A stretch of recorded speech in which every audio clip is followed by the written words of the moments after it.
Vittala Panduranga Vittala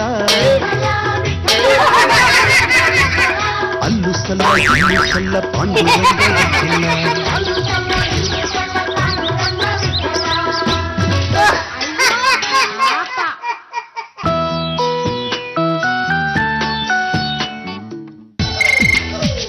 hello, Padmanabha ಮಾತಾಡ್ತಾರದು. ನೀವ್ಯಾರು?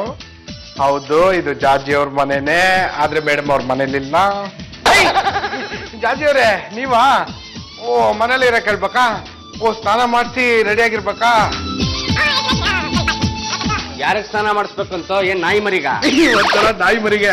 ನೋಡ, ಜಾರ್ಜಿ ಅವ್ರು ಬರ್ತಿದಾರಂತೆ, ಅಷ್ಟರಲ್ಲಿ ಪಾಂಡುರಂಗ ಸ್ನಾನ ಮಾಡಿ ಫ್ರೆಶ್ ಆಗಿ ರೆಡಿ ಆಗಿರ್ಬೇಕಂತ. ಅಲ್ಲ ಕಣಪ್ಪದ್ದು, ನಮ್ ಜಾಜತ್ಗೆ ಬರೋಕ್ಕೂ ಬಾವ ಸ್ನಾನ ಮಾಡಿರೋದಕ್ಕೂ ಏನ್ ಲಿಂಕು ಅಂತ. ಇವ್ರು ಸ್ನಾನ ಮಾಡಿರ್ಲಿಲ್ಲ ಅಂದ್ರೆ ಅವ್ರು ಬಂದು ಬೆನ್ನುಡ್ತಾರಂತ. ಎಲ್ಲ ನಮಗ್ ಯಾಕೋ, ಬಾ ಈ ಸುದ್ದಿನ ತುಂಡುಗ್ ಮುಡ್ಸೋಣ. ಗಂಡುಗಲಿ ವಂಶದ ಕಟಕಡೆಯ ತುಂಡಿಗೆ ನಮೋ ನಮಃ. ನಾನಲ್ಲಿ ಸಿಕ್ಕಾಪಟ್ಟ ತಲೆ ಕಟ್ಕೊಂಡು ಲೆಕ್ಕ ಮಾಡ್ತಾ ಇದ್ದೀನಿ ಕಣ್ರ. ಈ ಕೂಡ್ಸೋದು ಕಳಿಯೋದು ಎಷ್ಟು ಕಷ್ಟ ಅಂತ ನನ್ನ ಒಬ್ಬರಿಗೆ ಗೊತ್ತು ಕಣ್ರ. ಒಮ್ಮನಿಲಿಂದ ಜಾಗ ಖಾಲಿ ಮಾಡ್ಬಿಟ್ರ. ನೀವೇನೇ ತಿಪ್ಪರ್ಲಾಗ ಹಾಕಿದ್ರು ನಾನಂತೂ ಒಂದು ದಂಬಡಿನೂ ಕೊಡಲ್ಲ. ಏನ್ ಇವ್ರು ಇಮ್ಮಡಿ ಪುಲಿಕೇಸಿ ಬಂದವ್ರಿಗೆಲ್ಲ ದಂಬಡಿನ ಎತ್ತಿ ಎತ್ತಿ ಕೊಡ್ತಾರೆ. ನಿನ್ನತ್ರ ಮಸಾಲ ದೋಸೆಗೆ ಅಂತ ಯಾರು ದುಡ್ಡು ಕಳೆದ್ರು? ಹಂಗಿದ್ರು ಯಾಕಪ್ಪ ಬಂದು ಹಿಂದ್ಗಡೆ ನಿಂತ್ಕೊಂಡಿದ್ರ?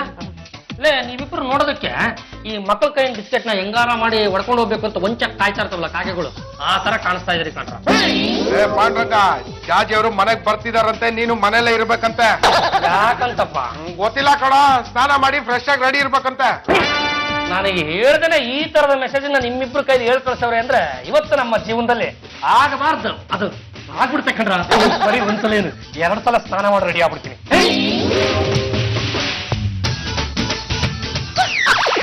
ಪಾಂಡುರಂಗ ಗಂಡುಗಲಿ ತಾವು ನಮ್ಮ ಹೆಸರಿಗೆ ಲಂಗ ತೋರ್ಸದ್ಮೇಲೆ ನಿನ್ ಗಂಡುಗಲಿ ಅಂತ ಏನು ಬಂತು? ಅದೇನು ಅಂತ ಹೇಳ್ರಿ. ಏನು ಇಷ್ಟು ಚೆನ್ನಾಗಿ ಸ್ನಾನ ಮಾಡ್ಕೊಂಡು ಖುಷಿ ಖುಷಿಯಾಗಿದ್ಯಾ? ಅದು ಇದಕ್ಕಿದ್ದಂಗೆ ನಿಮ್ ಸೊಸೆಗೆ ದಿಢೀರ್ ಅಂತ ಬುದ್ಧಿ ಬಂದ್ಬಿಡಿದೆ. ಏನೋ ವಿಷಯ? ಅದು ಮಾತ್ರ ಸಂಗಮ್ಮ, ಯಾವ ವಿಷಯ ಮುಚ್ಚಿಟ್ರು ಆ ವಿಷಯ ಮಾತ್ರ ಮುಚ್ಚಿಡಕ್ಕಾಗಲ್ಲ. 9 ತಿಂಗಳು ಆಗದ್ರೊಳಗೆ ನಿಮ್ಗೆ ಎಲ್ಲ ಗೊತ್ತಾಗ್ಬಿಡುತ್ತೆ. ಓರ್ರೆ ನೀವ್ರಿ, ನಂಗೆ ನಾಚಿಕೆ ಆಗತ್ತೆ. ಅಭಿ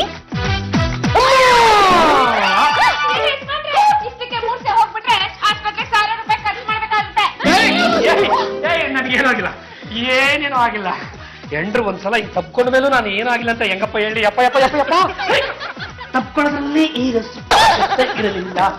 ತಪ್ಕೋ ಅಂತೀಯ, ಇಲ್ಲ ಬೇಡ ಅಂತೀಯ. ನೀನ್ ಸೈಡ್ ಹೋಗೆ. ಮತ್ತೆ ಅವ್ರನ್ನ ತಪ್ಕೊಂಡು ಮೂರ್ಛೆ ಹೋಗಿಸ್ಬೇಡಿ. ಅವ್ರ ನೆಪ್ಸೋದು ಎಷ್ಟು ಕಷ್ಟ ಅಂತ ನಿಮ್ಗೆ ಗೊತ್ತು. ಒಳ್ಳೆ ಮೂಡಿಂದ ಬಂದಿದ್ದಾರೆ ಕಣೆ. ನೀನು ಮಾತಿಗೆ ಮಾತಾಡ್ಬಿಟ್ಟು ಅವ್ರ ಮೂಡೆಲ್ಲ ಹಾಳು ಮಾಡ್ಬೇಡ. ನೀನ್ ಸರಿ ಬಾ. ಕಾಯ್ತಿರ್ತಾರಲ್ಲ, ನಿಮ್ ನಾಚಿಕಾಗಲ್ಲ? ಹಬಿ, ನಿಮ್ ಕಾಲ್ಗಳನ್ನ ನೀಟಾಗಿ ವಾಶ್ ಮಾಡ್ಕೊಂಡಿದ್ದೀರಾ? ಅದು ನೀವು ಪದ್ದಪ್ಪನ ಹತ್ರ ಬಿಟ್ಲಪ್ಪನ ಹತ್ರ ಮೆಸೇಜ್ ಬಿಟ್ಟೋಗಿದ್ರಲ್ವಾ, ನಾನನ್ನ ಕರೆಕ್ಟ್ ಮಾಡ್ಬಿಟ್ಟೆ. 2 ಸಲ ಸ್ನಾನ ಮಾಡಿದ್ದೀನಿ. ಅದು ನಿಮ್ ಸ್ವಲ್ಪ ಕಣ್ಣೆ ಮಾಡ್ಬಿಟ್ಟೆ. Disgusting people. It's okay. Hubby, bless me. ಏನಾಗಿಲ್ಲ, ನನಗೆ ಏನೇನೂ ಆಗಿಲ್ಲ. ನಮ್ಮ ಮೆಂಡ್ರು ನಮ್ಮ ಕಾಲಿಗೆ ಬಿದ್ದಾಗೂ ನಮ್ಗೆ ಏನೂ ಆಗಿಲ್ಲ ಅಂತ ನಾನು ಹೆಂಗಪ್ಪ ಹೇಳಿ? ಈಗಲೇ ಹಿಂಗೆ, ಮುಂದೆ ಇನ್ನು ಹೆಂಗೆ Shiva? Happy come this side please. ನನಗೆ ತುಂಬಾ ಖುಷಿ ಆಗೋಯ್ತಮ್ಮ. ನಿನ್ನ ಮನಸ್ಸಿನ ಆಸೆ ನೆರವೇರಲಿ. ನಿನ್ನ ಮೇಲೆ ನನಗೆ ಎಷ್ಟೇ ಸಿಟ್ಟಿದ್ಲು, ನೀನು ಒಂದು ಬೆರಳಿಂದ ಖನ್ ಖನ್ ಖನ್ ಅಂತ ನಮಸ್ಕಾರ ಮಾಡಿದ ಕೂಡಲೇ ನನ್ನ ಸಿಟ್ಟೆಲ್ಲ ಕಲಗಿ ತಣ್ಣಗಾಗ್ಬಿಡ್ತೀನಿ. ವೆರಿ ಗುಡ್ ಅತ್ತೆ. ಹಬಿ, ನಾನು ನಿಮ್ ಜೊತೆ ಟಾಕ್ ಮಾಡ್ಬೇಕು. ಓ, ಇವರೆಲ್ಲರೂ ಇದಾರೆ ಅಂತ ನಾಟಕ ಪಡ್ಕೊತಿದ್ರಲ್ಲ, ಅಲ್ಲಿ ರೂಮ್ಗೆ ಹೋಗೋಣ, ಚಿಲ್ಕಾಕೊಂಡ್ಬಿಡೋಣ. ಇಬ್ಬರೇ ಕುತ್ಕೊಂಡು ಅದು ಏನೇನ್ ಬ್ಯಾಲೆನ್ಸ್ ಇದೆ ಅದೆಲ್ಲ ಮಾಡ್ಕೊಂಡೆ ಹಚ್ಕೊಳ್ಳೋಣ. ಹಬಿ, ನಾವಿಬ್ರು ರೂಮಲ್ಲಿ ಕುತ್ಕೊಂಡು ಮಾತಾಡೋದು ಟಾಕ್ ಅಲ್ಲ, ಇದು ಪಬ್ಲಿಕ್ ಟಾಕ್. ನಾನು ಯಾವ್ದೋ ಒಂದು ವೃತ್ತದ ಬಗ್ಗೆ ಹೇಳ್ಬೇಕು. ಯಾವ್ದಮ್ಮ ವ್ರತ? ಅತ್ತೆ, ನನ್ಗೆ ಯಾರೋ ಒಬ್ರು ಪುಣ್ಯಾತ್ಮರು ಹೇಳಿದ್ರು, ನೋಡಿ ಜಾಜಿ ಅವರೇ, ನೀವು ಪ್ರತಿನಿತ್ಯ ನಿಮ್ ಗಂಡನ ಪಾದಗಳಿಗೆ, ನಿಮ್ ಅತ್ತೆ ಪಾದಗಳಿಗೆ ನಮಸ್ಕಾರ ಮಾಡ್ತಾ ಇದ್ರೆ 1 ತಿಂಗಳಲ್ಲಿ ನಿಮ್ಮ ಭವಿಷ್ಯ ಚೇಂಜ್ ಆಗಿ ನಿಮ್ಗೆ ಎಲೆಕ್ಷನ್ ಅಲ್ಲಿ ಟಿಕೆಟ್ ಸಿಗುತ್ತೆ ಅಂತ. ನಿನ್ನ ಟಿಕೆಟ್ಗೋಸ್ಕರ ನಿನ್ನ ಗಂಡನ್ಗೆ ಬಕೆಟ್ ಹಿಡಿತಾ ಇದೀಯಾ? ಅತ್ತೆ, ಟಾಕ್ ರಬೇಶ್. ಗಂಡ ಹೆಂಡತಿ ಮಧ್ಯೆ ಬಕೆಟ್ ಅಲ್ಲಿ ಬರುತ್ತೆ? ಕರೆಕ್ಟ್ ಆಗಿ ಹೇಳಿದ್ರಿ, ಬಂದ್ರೆ ಒಂದು ಕಿಟ್ ಬರುತ್ತೆ. ಹಬಿ, ನಾಳೆನು ಇದೇ ತರ ಫ್ರೆಶ್ ಆಗಿ ರೆಡಿ ಆಗಿರಿ. ಒಂದು ಸ್ಪೆಷಲ್ ವೃತ್ತದ ಬಗ್ಗೆ ಹೇಳ್ಬೇಕು. ಅಂದ್ರೆ ಇವತ್ತಿನ ಕಾರ್ಯಕ್ರಮ ಮುಗೀತಲ್ಲ? ಅವರು ಯಾವ್ದೋ ವ್ರತ ಮಾಡ್ಸಿದಾರೆ, ಮೊದ್ಲು ಅದ್ ಯಾವ ವ್ರತ ಅಂತ ತಿಳ್ಕೊಳ್ಳಿ. ಅದ್ರಿಂದ ನಮ್ಮ ಯಜಮಾನ್ರಿಗೂ ತೊಂದ್ರೆ ಆಗ್ಬಾರ್ದು, ನಮ್ಮ ಮನೆಗೂ ತೊಂದ್ರೆ ಆಗ್ಬಾರ್ದು. ಏನು ಆಗಲ್ಲ, ನೀವು ಸುಮ್ಮನೆ. ನನ್ನ ಸೊಸೆ ಸೀಲೆ ಉಟ್ಕೊಂಡು ಒಳ್ಳೆ ಗೃಹಿಣಿ ತರ ಇದ್ದಾಳೆ. ಯಾಕೆ ನಾನ್ ಸೀರೆ ಉಟ್ಕೊಂಡ್ರೆ ಯಾವತ್ತೂ ನೋಡೇ ಇಲ್ವಾ? ನೀನ್ ಸೀರೆ ಉಟ್ಕೊಳ್ಳೋದಕ್ಕೂ ನನ್ ಸೊಸೆ ಸೀರೆ ಉಟ್ಕೊಳ್ಳೋದಕ್ಕೂ ತುಂಬಾ ವ್ಯತ್ಯಾಸ ಇದೆ. ನೀನ್ ಸ್ವಲ್ಪ ತೆಪ್ಪಗಿರು. ಅಲ್ಲಿ ದಂಡಪಿಂಡಿಗಳೇನೋ ಕೆಲಸ ಮಾಡ್ತಾ ಇದಾರೆ, ಏನು ಅಂತ ನೋಡ್ಕೊಂಡ್ ಬರ್ತೀನಿ. ಜಾಜಿಯಕ್ಕೆ ಆರ್ತಿ ತಟ್ಟೆ ತಂದಿದ್ದೀನಿ. ಈಗ ಎತ್ಲಾ ಅಥವಾ ಆಮೇಲೆ ಎತ್ಲಾ? ಸರೋಜ್ ತಂದಿದ್ಯಾ? ಈಗಲೇ ಎತ್ಬಿಡು. ಅಣ್ಣಯ್ಯ, ನೀನ್ ನನ್ ಪಾಲಿನ ಆಸ್ತಿ ಕೊಡ್ತೀಯೋ ಬಿಡ್ತೀಯೋ ನನಗೆ ಗೊತ್ತಿಲ್ಲ. ಆದ್ರೆ ಜಾಜಿಯಕ್ಕೆ ಹೇಳಿದಾರೆ ಅಂತ ನಿನ್ ಮುಖಕ್ಕೆ ಮಂಗಳಾರತಿ ಎತ್ತುತ್ತಿದ್ದೀನಿ. ಎತ್ತಿಸ್ಕೊ. ಆಲತಿ ಆಲತಿ ಓಲತಿ ಚಂದದಾಲತಿ. ಆರ್ ಕರ್ಕೊಂಬಕ್ಕಾಗಕ್ಕಿಲ್ಲ, ಸಾಕ್ ಮಾಡು. ತಗೋ ಈ 100 ರೂಪಾಯಿ ಬಕ್ಷೀಸ್. ಆಸ್ತಿ ಕೊಡುವಾಗ ಕಟ್ ಮಾಡ್ಕೊಂಡ್ ಕೊಡ್ತೀನಿ. ಹಬಿ, ನೆನ್ನೆ ನಾನ್ ನಿಮ್ ಲೆಗ್ಸ್ಗೆ ಮುಟ್ಟಿ ನಮಸ್ಕಾರ ಮಾಡ್ದೆ ಅಲ್ವಾ? ಹೌದೌದು, ನೀವು ಅದು ಯಾವ ಒಂದು ಸುಸಂದರ್ಭದಲ್ಲಿ ನಮ್ಮ ಲೆಗ್ಸ್ಗಳನ್ನ ಮುಟ್ಟಿದ್ರು ಆ ಕ್ಷಣದಲ್ಲೇ ನಾನು ನಿಮ್ಮ ವಶವಾಗಿ ಬಿಟ್ಟೆನು. ಪರವಶನಾದೆನು. ಬೇಡ ಬಿಡ್ರಿ, ಮುಂದೆ ಕೇಳಿದ್ರೆ ಆಡೆ ಕೆಟ್ಟೋಗ್ಬಿಡುತ್ತೆ. ಏ ದಂಡಪಿಂಡಿಗಳ, ಮಾಡಕ್ ಬೇರೆ ಏನು ಕೆಲ್ಸ ಇಲ್ವೇನ್ರು? ಮನೆ ಮುಂದೆ ಯಾಕ್ರು ಹಳ್ಳ ನೋಡ್ತಾ ಇದೀರಾ? ಕೇಳುವುದಕ್ಕೂ ಇದು ಸರಿಯಾದ ಸಮಯವಲ್ಲ. ಸುಮ್ನೆ ಹೊಂಟೋಯ್ತಾ ಇರೋ. ಹೇಳ್ರು. ಪೂರ್ತಿ ತೊಡೆದ್ಮೇಲೆ ನಿಂಗೆ ಗೊತ್ತಾಗುತ್ತೆ. ಹೋಗ್ ಕಾಫಿ ಮಾಡ್ಕೊಂಬ. ಏನು ಯಜಮಾನ್ರೆ, ಏನವ? ಆ ದಂಡಪಿಂಡಿಗಳು ಮನೆ ಮುಂದೆ ಹಳ್ಳ ತೋಡ್ತಾ ಇದಾರೆ. ಯಾಕೆ ಅಂತ ಕೇಳಿದ್ರೆ ಹೇಳ್ತಾನೆ ಇಲ್ಲ. ಅಯ್ಯ ಶಿವನೇ, ರೇ ಯಾಕ್ರೆ ಅದು ತೋಡ್ತಾ ಇರೋದು? ಅದೇ ಇವತ್ತಿನ ಸ್ಪೆಷಲ್ ವ್ರತ. ಗೊತ್ತಾಗೋಯ್ತಲೆ, ನನಗೆಲ್ಲ ಗೊತ್ತಾಗೋಯ್ತು. ಅದು ನಂದು ಸಿಕ್ಕಾಪಟ್ಟೆ ಒಳ್ಳೆ ಕೈ ಅಲ್ವಾ? ಕಣ್ಕೊಂಡವ್ ಕಚ್ಚಾ ಇರ್ತಾರೆ ಇವ್ರು, ಎಂಟ್ರು ಕರೆದವ್ರೆ. ಅಥವಾ ನನ್ನ ಕೈಯಿಂದ ಒಂದು ಶ್ರೀಗಂಧದ ಮರನ ಆ ಗುಂಡಿ ಒಳಗೆ ನಡೆಸ್ತಾರೆ. ತುಂಬಾ ಮಿಸ್ಟೇಕ್ ಮಾಡ್ಕೊಂಡ್ಬಿಟ್ಟಿದೀರಾ. ನಿಮ್ ಹೈಟ್ಗೆ ಗುಂಡಿ ತೋಡ್ಸಿ, ಅದ್ರಲ್ಲಿ ನಿಮ್ನ ನಿಲ್ಸಿ, ಕಣ್ಣು ಪೂರ್ತಿ ಮಣ್ಣು ಮುಚ್ಚಿ, ನಿಮ್ ಕೆನ್ನೆ ಮುಟ್ಟಿ ತಲೆ ತೋರಿದ್ರೆ ನಾನೇ ನೆಕ್ಸ್ಟ್ ಸಿಎಂ ಆಗ್ತೀನಂತೆ. ಅಜ್ಜ, ನಿಮ್ಮ ಸುಡ್ಗಾಡ್ರ ರಥಕ್ಕೆ ಎಷ್ಟು ಬೆಂಕಿ ಇಕ್ಕ ರೇ. ಹಿಂದಿನ ಕಾಲದಲ್ಲಿ ಮರಣ ದಂಡನೆಗೆ ಒಳಗಾದವ್ರನ್ನ ಇಲ್ಲಿವರೆಗೂ ಮುಚ್ಚಿಬಿಟ್ಟು ಮೇಲಿಂದ ಆನೆ ಕಾಲಲ್ಲಿ ತುಳಿಸೋರು. ಈ ವ್ರತದಲ್ಲಿ ಎಲಿಫೆಂಟ್ ಬರಲ್ಲ. ನಮ್ ಪದ್ದಪ್ಪನೇ ಅವನಲ್ಲ, ಅದ್ಯಾಕ್ ಬರ್ಬೇಕ್ರಿ? ಬದುಕಿನವಾಗಲೇ ನನ್ನ ಮಗನ್ನ ಜೀವಂತ ಸಮಾಧಿ ಮಾಡ್ಬೇಕು ಅಂತ ಹೊರಟಿದೀಯಾ? ಮತ್ತೆ ನಾನು ರಾಜಕೀಯದಲ್ಲಿ ಎತ್ತರವಾಗಿ ಬೆಳಿಬೇಕಂದ್ರೆ ಈ ರೀತಿ ಮಾಡ್ಲೇಬೇಕು. ಎತ್ತರವಾಗಿ ಬೆಳಿಬೇಕು ಅಂತ ನನ್ನ ಮಗನ್ನ ಭೂಗತ ಮಾಡ್ತಾ ಇದೀಯಾ? ಇದಕ್ಕೆ ನಾನು ಅವಕಾಶ ಕೊಡಲ್ಲ. ನಿಮ್ ಪರ್ಮಿಷನ್ ಯಾರು ಕೇಳಿದ? ಸುಮ್ಮನೆ ಇರ್ರೆ. ಹಬಿ, ನೀನೊಂದ್ ಲವ್ಲಿ ಹಬಿ ಅಲ್ವಾ? ಗುಂಡಿಲ್ ನಿಂತ್ಕೊಳ್ಳಿ, ಮಣ್ಣು ಮುಚ್ಬಿಡ್ತೀನಿ. ಅದು ನೋಡಿ, ನಾನು ಗುಂಡಿಲ್ ಹಿಡಿದಾಗ ಕಾಲೆಲ್ಲ ಮಣ್ಣಾಗ್ಬಿಡ್ತಾವಲ್ವಾ, ಅದಕ್ಕೆ ಪಂಚೆ ಎಳೆ ಬಿಟ್ಬಿಟ್ರೆ ಎಲ್ಲ ರೇಗ್ತೀನಿ. ಸ್ವಲ್ಪ ಕೈ ಬಿಡಿಪ.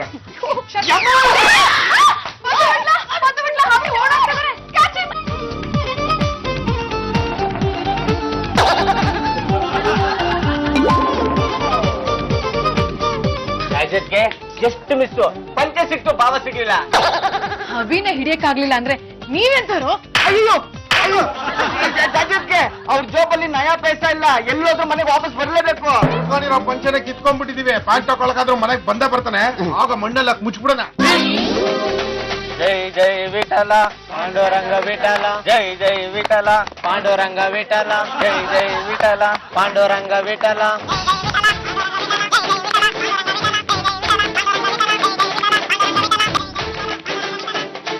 ಸ್ವಾಮಿಗಳೇ, ಬೇಗ ಕಣ್ ತೆಗಿರಿ, ಇಲ್ಲ ಭಕ್ತಾದಿಗಳೆಲ್ಲ ಕಣ್ಮುಚ್ಕೊಂಡ್ಬಿಡ್ತಾರೆ.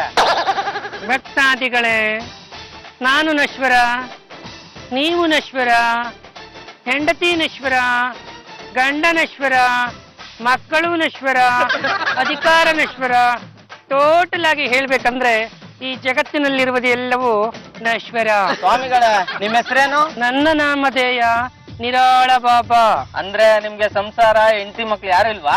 ಯಾರು ಈ ಸಂಸಾರವೆಂಬ ಬಿಡಾರದಲ್ಲಿ ಹೊಕ್ಕು ಅದನ್ನ ತ್ಯಜಿಸಿ ಬಿಟ್ಟು ಆಚೆ ಕಡೆ ಬಂದು ಸನ್ಯಾಸಿ ಆಗ್ತಾನೋ ಅಂತವನು ಮಾತ್ರ ನಿಜವಾದ ಸನ್ಯಾಸಿ.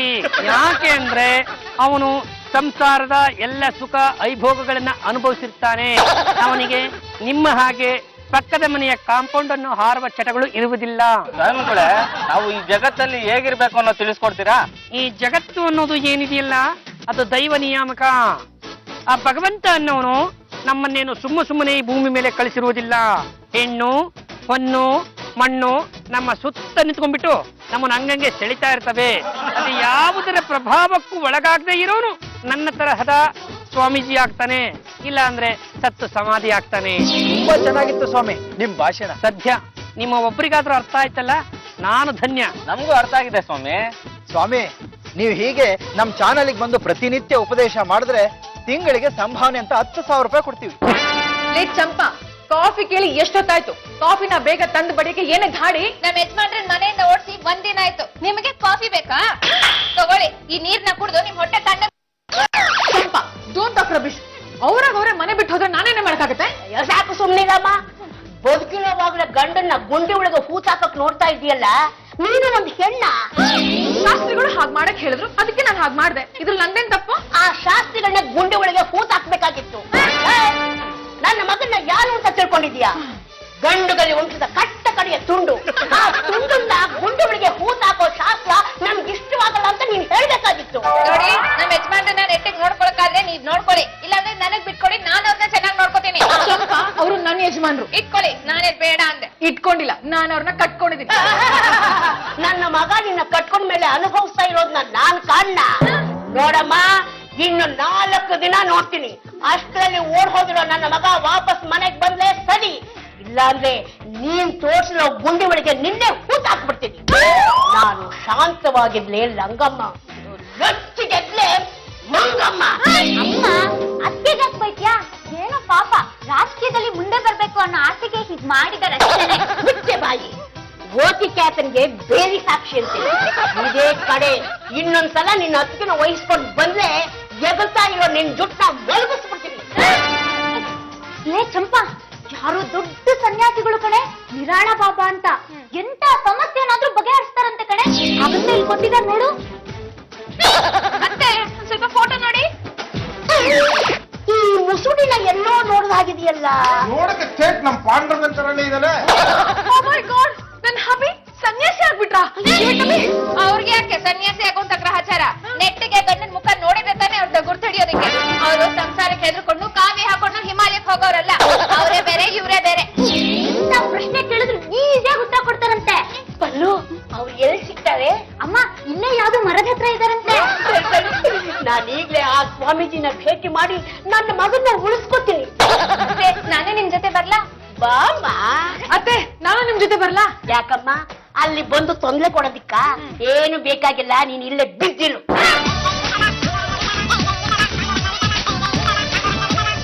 ಸ್ವಾಮಿ, ಗುರುಗಳೇ, ಗುರುಗಳೇ, ನೀವೇ ನನ್ನನ್ನು ಕಾಪಾಡಬೇಕು. ಜೈ ರಂಗ. ತಾಯಿ, ನಿಮ್ಮನ್ನ ನಾನು ಈ ಹೆಣ್ಣಿನಿಂದ ಕಾಪಾಡಬೇಕು ಅಥವಾ ನಿಮ್ಮ ಗಂಡನಿಂದ ಕಾಪಾಡಬೇಕು? ನನ್ನ ಗಂಡ ಮೇಲಕ್ಕೆ ಹೋಗಿ ಬಹಳ ವರ್ಷ ಆಯ್ತು. ನನ್ನ ಸೊಸೆಯಿಂದ ನನ್ನ ಮಗನ್ನ ಕಾಪಾಡಬೇಕು. ಯಾರು ತಾಯಿ ನೀನು? ನಾನು ಲಗ್ಗಮ್ಮ. ಲಗ್ಗಮ್ಮ. ಗೊತ್ತಾಯ್ತು ಬಿಡಮ್ಮ, ನಿನಗೆ ರಕಾರ ಬರುವುದಿಲ್ಲ. ನಿಮಗೆ ಹೇಗೆ ಗೊತ್ತಾಯ್ತು ಸ್ವಾಮಿ? ರಂಗಮ್ಮ ಅಂತ ಹೇಳಲು ಹೋಗಿ ಲಂಗಮ್ಮ ಎಂದೇ ಅಲ್ಲ, ಆಗಲೇ ನನಗೆ ಗೊತ್ತಾಯ್ತು ತಾಯಿ. ಸ್ವಾಮಿ, ನಿಮ್ಮನ್ನ ನೋಡ್ತಾ ಇದ್ರೆ ಥೇಟ್ ನನ್ನ ಮಗನ್ ನೋಡ್ದ ಹಾಗೆ ಆಗತ್ತೆ. ಅದು ನೋಡಿ ತಾಯಿ, ಪ್ರಪಂಚದಲ್ಲೇ ಒಬ್ಬರ ಹಾಗೆ ಒಟ್ಟು 7 ಜನರಿರುತ್ತಾರೆ. ನೀವು ಕಂಡವರನ್ನ ನನ್ನ ಮಗ ಎಂದರೆ ಸತ್ತ ಸರ್ಗದಲ್ಲಿರುವ ನಿಮ್ಮ ಯಜಮಾನಪ್ಪ ಬಂದು ನಿಮಗೆ ಒದಿತೇನೆ. ನನ್ನ ಸೊಸೆ ಏನ್ ಮಾಡಿದ್ಲು ಗೊತ್ತೇ? ಹಳ್ಳ ತೋರಿಸಿ ನನ್ನ ಮಗನ್ನ ಮುಚ್ಚಾಕಕ್ ನೋಡಿದ್ಲು. ಅದಕ್ಕೆ ಅವನು ಪಂಚ ಕಿತ್ತಾಕ್ಬಿಟ್ಟು ಓಡಿ ಬಂದ. ಇದೆಲ್ಲ ನಿಮ್ಗೆ ಯಾಕೆ ಗೊತ್ತು ಸ್ವಾಮಿಗಳೇ? ಹೇಳಿ ಕೇಳಿ ನಾವು ದೈವಾಂಶ ಸಂಭೂತರು. ಒಂದು ಸಲ ಈ ಕಮಂಡಲಕ್ಕೆ ಕ್ಷೂಮಂತ್ರ ಗಾಳಿ ಹಾಕ್ಬಿಟ್ವಿ ಅಂದ್ರೆ ಜೀ ಕನ್ನಡದಲ್ಲಿ ಬರುವ ಪಾಂಡ್ರಂಗ ಬಿಟ್ಟೆಲ್ಲ ದಾರವೇ ಕಾಣಿಸುತ್ತೆ, ನೋಡ್ತೀನಿ. ಹೇಳಿ ಗುರುಗಳೇ, ರಾತ್ರಿ 10 ಗಂಟೆಗೆ ಅವಳೇ ತೋರಿಸ್ತಾಳೆ, ನೋಡ್ಕೋತೀವಿ. ನೀವು ಏನೇ ಹೇಳಿ ರಂಗಮ್ಮ, ಆ ನಿಮ್ಮ ಸೊಸೆ ನಿಮ್ಮ ವಂಶಕ್ಕೆ ತಕ್ಕನಾದವಳಲ್ಲ. ಇದು ಪ್ರಪಂಚಕ್ಕೆ ಗೊತ್ತಿಲ್ಲ ವಿಷಯ. ಇವತ್ತು ನಿಮ್ಮ ಬಾಯಿಂದ ಈಚೆಗೆ ಬಂತು ಅಷ್ಟೇ. ಯಾವ ಕೆಟ್ಟ ಘಳಿಗೆಯಲ್ಲಿ ಅವಳನ್ನ ನನ್ನ ಮಗನಿಗೆ ಗಂಟು ಹಾಕಿದ್ವೋ ಆವತ್ತಿಂದ ಇವತ್ತಿನವರೆಗೂ ನನ್ನ ಮಗನ ಜೊತೆ ಒಂದು ದಿನ ನೆಟ್ಟು ಸಂಸಾರ ಮಾಡಲಿಲ್ಲ. ನನ್ ಮನಸ್ಸಲ್ಲೂ ಇದೇ ವಿಷಯ ಕೊರಿತಾ ಇದೆ ಗುರುಗಳೇ. ಮುಖದಲ್ಲಿ ತೇಜಸ್ಸಿದೆ, ಕಣ್ಣಿನಲ್ಲಿ ಹೊಳಪಿದೆ, ಆದರೂ ಈ ನಿನ್ನ ದುರ್ಬಲ ಮನಸ್ಸಿನಲ್ಲಿ ಈ ದುಗುಡ ಎನ್ನುವುದು ಮೊಡಗಟ್ಟಿದೆ. ಮಾತಾಡ್ಬೇಕು ಅಂತ ಹೋದ್ರೆ ಗಂಟ್ಲಲ್ಲೇ ಸಿಕ್ಕಾಕೊಂಡಂಗಾಗುತ್ತೆ. ನನಗ್ ಸಮಾಧಾನ ಮಾಡೋರು ಯಾರಿದ್ದಾರೆ ಇಲ್ಲಿ? ಕೋಮಲೆ, ನಿನ್ನ ಪಾಲಿಗೆನು ನನ್ನ ತೊಡೆಗಳು ಸತ್ತು ಹೋಗಿದೆಯಾ? ಇದು ಆ ನಿನ್ನ ತಲೆಯನ್ನು ಈ ನನ್ನ ತೊಡೆ ಮೇಲೆ. ನಿನ್ನ ದುಃಖವನ್ನು ಕಾರಿಕೋ, ಮನಸ್ಸನ್ನ ಹಗೂರ ಮಾಡಿಕೋ. ಅತ್ತೆ, ಹೊಲಗಳು ಹೇಳಿದ್ಮೇಲೆ ನಾನೇನೇ ಕೇಳ್ತೀಯಾ? ಅವಳ ತೊಡೆ ಇರೋದೇ ನಿನ್ನಂಥವಳ ದುಃಖ ಶಮನ ಮಾಡೋದಿಕ್ಕೆ. ಇದು ತಲೆ ತೊಡೆ ಗಟ್ಟಿಯಾಗಿದೆ. ಈಗ ಹೇಗನ್ನಿಸ್ತಾ ಇದೆ ಚಂಪಾ? ಇಂಥ ಬೆಚ್ಚನೆ ಅನುಭವ ನಂಗೆ ಯಾವತ್ತೂ ಆಗಿರ್ಲಿಲ್ಲ ಅತ್ತೆ. ಕೋಮಲೆ, ಈಗ ನಿನ್ನ ದುಃಖವನ್ನು ತೋಡಿಕೋ, ಮನಸ್ಸು ಹಗೂರವಾಗಲಿ. ನಾನು ನಮ್ಮ ಯಜಮಾನ್ರನ್ನ ತುಂಬಾ ಪ್ರೀತಿಸ್ತಿದ್ದೆ. ಮದುವೆಯಾದ ಯಾವುದೇ ಹುಡುಗಿ ನನ್ನ ತೊಡೆಯ ಮೇಲೆ ಮಲಗ ಕೂಡದು. ಪಾಪ ಅವಳಿಗೆ ಮದುವೆ ಎಲ್ಲಿಂದ ಬಂತು? ನನ್ನ ಸೊಸೆ ಕಾಟ ತಾಳಾಲ್ದೆ ನನ್ನ ಮಗ ಮನೆ ಬಿಟ್ಟು ಓಡ್ ಹೋಗಿದ್ದಾನೆ. ಅವಳು ವಾಪಸ್ ಬಂದ್ಮೇಲೆ ಅವನ ಜೊತೆ ಇವಳು ಮದುವೆ. ತಿಳಿಯಿತು. ಅದು ರಂಗಮ್ಮ, ನಿನ್ನ ಮನೆಯಲ್ಲಿ ಒಟ್ಟು 3 ಜನರಿಂದ ನಿನಗೆ ಕಾಟವಿದೆ. ಯಾರ್ಯಾರು ಗುರುಗಳೇ? ಅವನು ಅವನು ಮತ್ತು ಅವಳು. ಗೊತ್ತಾಗ್ಲಿಲ್ಲ. ಅಷ್ಟು ಗೊತ್ತಾಗಲ್ವೇನೆ? ನಮ್ಮಿಬ್ಬರನ್ನ ಬಿಟ್ಟು ಉಳಿದ 3 ಜನರಿಂದ ಕಾಟ ಇದೆ ನಮ್ಗೆ. ನಿಮ್ಗೆ ಒಬ್ಳು ಮಗಳು ಇದ್ದಾಳಲ್ಲ. ಅದಕ್ಕೇನೆ ಗೊತ್ತಾಗುತ್ತೆ ಹಸುಗುಸು ಆಟಕೊಂಡು ಲೆಕ್ಕಕ್ಕಿಲ್ಲ. ಗುರುಗಳೇ, ಅವಳ ಕಾಟ ತಪ್ಪಿ ನನ್ನ ಮಗ ಮನೆಗೆ ವಾಪಸ್ ಬರ್ಬೇಕಾದ್ರೆ ನಾವ್ ಏನ್ ಮಾಡ್ಬೇಕು ಹೇಳಿ? ಅದು ರಂಗಮ್ಮ, ನೀನು ಪ್ರತಿನಿತ್ಯ ದೇವರ ಪೂಜೆಯನ್ನು ಮಾಡಿ ಅವರ ಹಣೆಗೆ ಕುಂಕುಮವನ್ನು ಇಟ್ಟು ಅವರ ಕೆನ್ನೆಗೆ 21 ಸಲ ಫಟೀರ್ ಫಟೀರ್ ಫಟೀರ್ ಎಂದು ಬಾರಿಸಬೇಕು. ಆ ಒಡೆದಂತ ಏಟಿಗಳು ಪಕ್ಕದ ಮನೆಯವರೆಗೂ ಕೇಳಿಸಬೇಕು. ಹೀಗೆ ನೀನು 3 ವಾರ ಮಾಡಿದ್ದೇ ಆದಲ್ಲಿ ಓಡಿ ಹೋದ ಆ ನಿನ್ನ ಮಗ 3ನೇ ವಾರಕ್ಕೆ ಇಲ್ಲಿ ಪ್ರತ್ಯಕ್ಷವಾಗುತ್ತಾನೆ. ಅಂತೂ ರೆಡಿ ಆದ ನೀನಿನ್ನ ತೊಲಗೆ. ಯಾಕೋ ನಿಮ್ ಬಿಟ್ಟು ಹೋಗಕ್ ಮನ್ಸೇ ಬರ್ತಿಲ್ಲ ಗುರುಗಳೇ. ಇನ್ ಒಂದೇ ಒಂದ್ಸತಿ ನಿಮ್ ತೊಡೆ ಮೇಲೆ ಮಲ್ಕೊಂಡ್ಬಿಡ್ಲಾ? ಆಮೇಲೆ ಬೆಳಗ್ಗೆಯಿಂದ ಸಂಜೆವರೆಗೂ ನೀನೊಬ್ಬಳೆ ನನ್ನ ತೊಡೆಯ ಮೇಲೆ ತಲೆಯನ್ನಿಕ್ಕಿ ಮಲಗಿದರೆ ಬಂದ ಭಕ್ತಾದಿಗಳು ಅವರ ತಲೆಯನ್ನು ಎಲ್ಲಿ ಇಡಬೇಕು? ಇವತ್ತಿನ ನಿನ್ನ ಕೋಟ ಮುಗಿಯಿತು, ನಾಳೆ ಋಣವಿದ್ದರೆ ನೋಡೋಣ. ಪದ್ದು ಪೂಜೆ ಹಾಕಿದ್ಮೇಲೆ ಪ್ರಸಾದ ಸಿಕ್ಕೇ ಸಿಗುತ್ತೆ ಅಲ್ವಾ ಅತ್ತೆ? ಅದಕ್ಕೆ ಮೇಲಪ್ಪ ಪೂಜೆ ಮಾಡ್ತಾ ಇರೋದು. ಬದ್ದು ಜಾಜಿನ್ ಕಲಿಯಪ್ಪ. ಜಾಜಿ ಅವರೇ, ಪೂಜೆ ನಡೀತಾ ಇದೆ, ಬೇಗ ಬನ್ನಿ, ಪ್ರಸಾದ ಸಿಗುತ್ತೆ.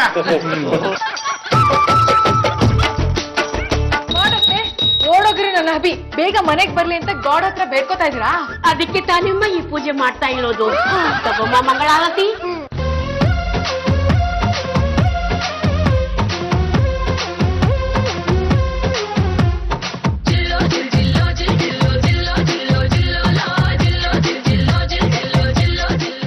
ಯಾಕೆ ಏನು ಅಂತ ಕೇಳಬಾರದು. ನಾನು ಕೊಡ್ತಾನೆ ಇರ್ತೀನಿ, ನೀವು ತಗೋತಾನೇ ಇರ್ಬೇಕು.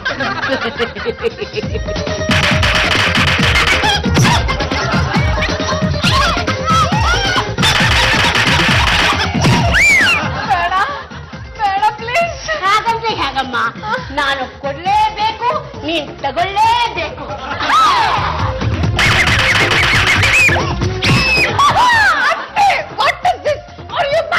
ಹಾಗಲ್ಲಮ್ಮ, ಈ ಪೂಜೆನ 3 ವಾರ ಮಾಡಿ ನಿಮ್ಮ 3 ಜನಕ್ಕೆ ದಿನಕ್ಕೆ 21 ಏಟಿನಂತೆ ಕೊಟ್ಟನೆ ಓಡ್ ಹೋಗಿರೋ ನನ್ನ ಮಗ ಓಡೋಡಿ ಬರ್ತಾನೆ. ಜಾಜಕ್ಕೆ ದಿನಕ್ಕೆ 21 ಏಟು ಈ ತರ ತಿಂತಾ ಇದ್ರೆ ಬಾಯಿಲಿರೋ ಹೊಗೆ ಉದುರೋಗುತ್ತಷ್ಟೇ. ಇನ್ಮೇಲಿಂದ ಪೂಜೆ ತಮಗೆ ಬರೋದೇ ಬೇಡ ಕಣೋ. ಬರೋಲ್ಲ ಅಂದ್ರೆ ನಾನು ಬಿಡ್ಬೇಕಲ್ಲ. ಎಳ್ಕೊಂಡು ಬಂದು ಕಟ್ಟ ಹೊಡಿತೀನಿ. ಹುಷಾರ್. ಬಂದು ಬಿಟ್ಲ ಆ ಬಾಬಾ ಯಾರು ಅಂತ ವಿಚಾರಿಸ್ಕೊಂಡ್ ಬಂದ್ರು.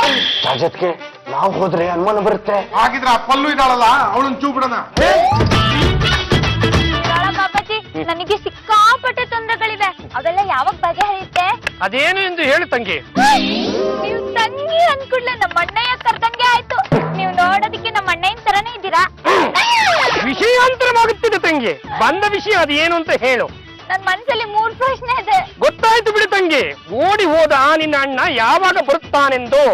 ಇನ್ನು 2ನೇ ಪ್ರಶ್ನೆ, ಆ ನಿನ್ನ ಯಜಮಾನಪ್ಪನಿಗೆ ಅದು ಯಾವಾಗ ಕೆಲಸ ಸಿಕ್ಕುತ್ತದೆ ಎಂದು.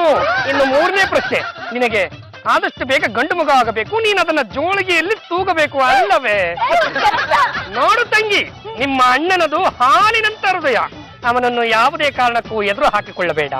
ಅವನ ಹತ್ತಿರ ಆಸ್ತಿಯಲ್ಲಿ ಪಾಲು ಕೇಳಲೇಬೇಡ. ಒಂದು ವೇಳೆ ನೀನು ಪಾಲು ಕೇಳಿದ್ದೆ ಆದರೆ ನೀನು ಕೂಡ ಆ ತರ ದಿಕ್ಕಾಪಾಲಾಗಿ ಹೋಗುತ್ತೀಯಾ?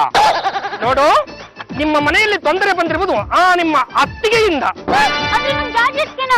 ಹೌದು ತಂಗಿ, ಇಡೀ ಕುಂಕುಮವನ್ನ ಇದನ್ನು ನಿಮ್ಮ ಅತ್ತಿಗೆಯ ಹಣೆಗೆ ಇಟ್ಟು ಬಿಟ್ಟು ಗಂಡನ ಜೊತೆ ನೆಟ್ಟಿಗೆ ಸಂಸಾರ ಮಾಡಲೇ ಕತ್ತೆ ಎಂದು ಈ ರೀತಿ 3 ಸಲ ಮಟಕಬೇಕು. 3 ಜನರಿಂದ ಮಟಕಿಸಬೇಕು. 3 ವಾರಗಳ ಕಾಲ ಈ ವ್ರತವನ್ನು ಪಾಲಿಸಬೇಕು. ಹಾಗೆ ಮಾಡಿದ್ದೇ ಆದಲ್ಲಿ ಓಡಿ ಹೋದ ಆ ನಿನ್ನ ಅಣ್ಣ 3 ವಾರದಲ್ಲಿ ಕುಡ್ಕೊಂಡು ಮನೆಗೆ ಬರ್ತಾನೆ. ಅಯ್ಯೋ ಬಾಬಾ ಏನಂದ್ರೆ? ಎಲ್ಲ ಸರಿಯಾಗಿ ಹೇಳಿದ್ರು. ಅದಕ್ಕೆ ನಿಮ್ಗೊಂದ್ ಶಾಪ ಇದೆಯಂತೆ, ಅದ್ರ ವಿಮೋಚನೆಗೆ ಒಂದ್ ದಾರಿ ಹೇಳ್ಕೊಟ್ಟಿದ್ದಾರೆ. ಹೌದಾ? ಎಲ್ಲಿ ಕಣ್ಮುಚ್ಚಿ. ನಿನ್ ಗಂಡನ್ ಜೊತೆ ನೆಟ್ಟಿಗೆ ಸಂಸಾರ ಮಾಡೇ ಕತ್ತೆ. ನಿನ್ ಗಂಡನ್ ಜೊತೆ ನೆಟ್ಟಿಗೆ ಸಂಸಾರ ಮಾಡೇ ಕತ್ತೆ. ಯಾಕಮ್ಮ ಜಾಜತ್ಗೆ ಹೀಗ್ ಮುಟುಕ್ತಿದ್ಯಾ? ಅವ್ರು ನಿಮ್ಮ ಅತ್ತಿಗೆ. ಏನಪ್ಪ ನೀವಿಬ್ರು ಹೀಗೆ ಮಾಡ್ದೆ ಒಳ್ಳೇದಾಗತ್ತಂತೆ. ನಾನು ಹೀಗ್ ಮಾಡಿದ್ರೆ ನಂಗೆ ಕೆಲಸ ಸಿಗುತ್ತಂತ. ಗ್ಯಾರಂಟಿ ಸಿಗುತ್ತಂತೆ.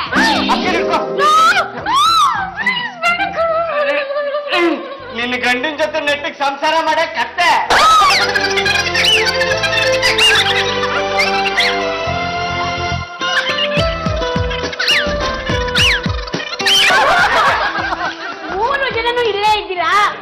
ಪೂಜೆ ಮಾಡಿದ್ದೀನಿ, ಪ್ರಸಾದ ಕೊಡ್ತೀನಿ, ಬನ್ನಿ. ಸ್ವಾಮಿಗಳೇ, ಉಪನ್ಯಾಸ ಕೊಡೋದಕ್ಕೆ ಚಾನಲ್ಗೆ ಬರ್ತೀನಿ ಅಂತ ಹೇಳಿದ್ರಿ, ಬರ್ಲೇ ಇಲ್ಲ. ಮಾಧ್ಯಮ ಮಿತ್ರರೇ, ಇಲ್ಲಿರುವ ಭಕ್ತಾದಿಗಳನ್ನು ಬಿಟ್ಟು ನಿಮ್ಮ ಬಳಿಗೆ ಬರಲು ನನಗೆ ಮನಸ್ಸೇ ಆಗ್ತಾ ಇಲ್ಲ ನೋಡಿ. ಅದಕ್ಕೆ ಕ್ಯಾಮ್ರಾ ಸಮೇತ ಬಂದ್ಬಿಟ್ಟಿದೀವಿ. ನೀವು ಉಪನ್ಯಾಸ ಕೊಡಿ, ಶೂಟ್ ಮಾಡ್ಕೊಂಡು ಟೆಲಿಕಾಸ್ಟ್ ಮಾಡ್ತಾರೆ. ಸ್ವಾಮಿಗಳೇ, ನಿಮ್ಮಂತ ಸ್ವಾಮಿಗಳನ್ನ ನೋಡ್ತಾ ಇರೋದು ನಮ್ಮಂತವ್ರ ಭಾಗ್ಯ. ಇನ್ ಒಂದೇ ಒಂದ್ಸತಿ ನಿಮ್ ತೊಡೆ ಮೇಲೆ ನನ್ ತಲೆ ಇಟ್ ಮಲ್ಕೊಳಕ್ ಅವಕಾಶ ಮಾಡ್ಕೊಡಿ. ಅಗತ್ಯ ಸುಖೋಮಲೆ ಇಕ್ಕುತ್ತಾನೆ ಮರೆ ದುಃಖ. ಚಂಪಾ, ಈಗ ಹೇಗನ್ನಿಸ್ತಾ ಇದೆಯೇ? ಈ ಸ್ವಾಮಿಗಳ ತೊಡೆ ಮೇಲೆ ನನ್ ತಲೆ ಇಟ್ಟ ತಕ್ಷಣ ನನ್ ಯಾವ್ದೋ ಲೋಕಕ್ಕೆ ಹೋದಂಗ ಅನ್ಸುತ್ತೆ ಅಂದ್ರೆ. ಹಾಗೆ ಮಲ್ಕೊಳ್ಳೆ, ಏನ್ ಗುರುಗಳು ಬೇಡ ಅಂತಲ್ಲ. ಚಂಪ ಎದ್ದು ಸೈಡಿಗೆ ಬಾರೆ. ಸ್ವಾಮಿಗಳಿಗೆ ಡಿಸ್ಟರ್ಬ್ ಮಾಡಬೇಡಿ, ಅವರು ಉಪನ್ಯಾಸ ಕೊಡ್ತಾರೆ, ಅದನ್ನ ಶೂಟ್ ಮಾಡಿ ಟೆಲಿಕಾಸ್ಟ್ ಮಾಡ್ಬೇಕು.